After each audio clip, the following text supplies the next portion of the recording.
وہ سبب اسباب ہیں کیا چیز؟ حضور صلی اللہ علیہ وسلم نے اپنی امت کو اعمال بتائے ہیں، اور یہ اعمال یہ بہترین اسباب ہیں، سبب ہیں۔ ظاہری شکلیں، ظاہری ساز و سامان، ظاہری نقشے اختیار کرنا ہے، ان کو ہمیں کہا گیا ہے، لیکن مسبب الاسباب اللہ ہیں، اور اللہ کرتے ہیں اور اپنی قدرت سے کرتے ہیں، اور کرنے میں اللہ تعالیٰ کسی سبب کے پابند نہیں اللہ کو کسی سبب کی ضرورت ہے، اور نہیں اللہ تعالیٰ کسی سبب کے محتاج ہے۔ اعمال حضور صلی اللہ علیہ وسلم نے ہمیں بتائے ہیں کہ ناممکن کو ممکن کرنے والی ذات صرف ایک اللہ کی ہے، عدم سے وجود بخشنے والی ذات صرف ایک اللہ کی ہے۔ اللہ تعالیٰ جس طرح سے چاہتے ہیں استعمال فرماتے ہیں۔ اس امت کا معاملہ اللہ نے یہ رکھا ہے، جب یہ امت حضور صلی اللہ علیہ وسلم والے اعمال پر کاربند ہوتی ہے، اس کا اہتمام کرتی ہے، تو اللہ کی ساری مدد اس امت کے ساتھ ہوتی ہے۔ اعمال کے اندر کوئی نقص، کوئی کمی، کوئی ایسی بات واقع ہو جاتی ہے، پھر اللہ کی مدد ہٹ جاتی ہے۔ اللہ کی مدد حضور صلی اللہ علیہ وسلم والے اعمال کے ساتھ ہے۔ اس امت کے سامنے سب سے پہلا مارکا بدر کا مارکا ہوا، وہاں اللہ تعالیٰ نے امت کو یہ ساری بات سمجھا دی کہ اسباب کیا ہیں۔ 313 ہے، ساز و سامان نہیں، ہتھیار نہیں ہے۔ اور علماء حضرات فرماتے ہیں 1 درجن سے زیادہ نہ تلواریں ہیں، نہ نیزے ہیں، نہ تیر ہیں، نہ ڈھالیں ہیں۔ ان میں سے تو بہت سارے صحابہ بالکل ننگے پاؤں تھے، پیدل تھے، سواریاں بھی پوری نہیں، لیکن اللہ کو یہ ساری امت کو بتانا تھا۔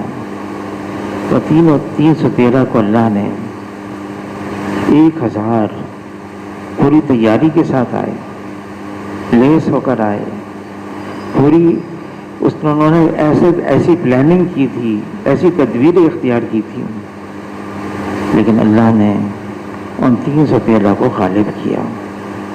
ہاں، کچھ ایسے اسباب ہوتے ہیں جو ظاہری ہوتے ہیں، اور کچھ ایسے اسباب ہوتے ہیں جو غیبی ہوتے ہیں۔ غیبی اسباب کیا ہیں؟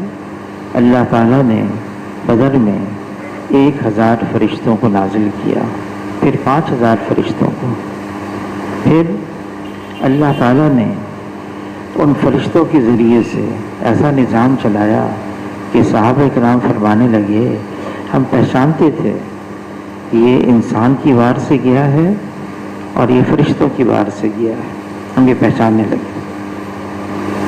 ایک یہ سبب ہے غیبی، اور ایک سبب یہ تھا کہ حضور صلی اللہ علیہ وسلم کے لیے ایک عریش بنائی گئی بدر کی رات میں، اور وہاں پر اس وقت مسجد عریش ہے بدر میں، تو وہ عریش بنائی گئی، جھونپڑا تھا۔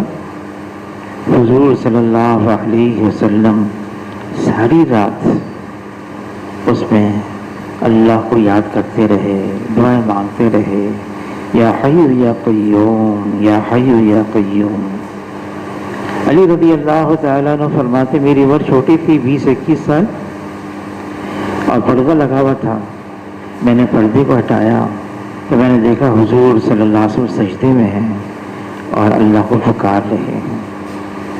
ایک یہ سبب ہے اللہ کو پکارنا، اور یہ اتنا بڑا سبب ہے اللہ کو پکارنا۔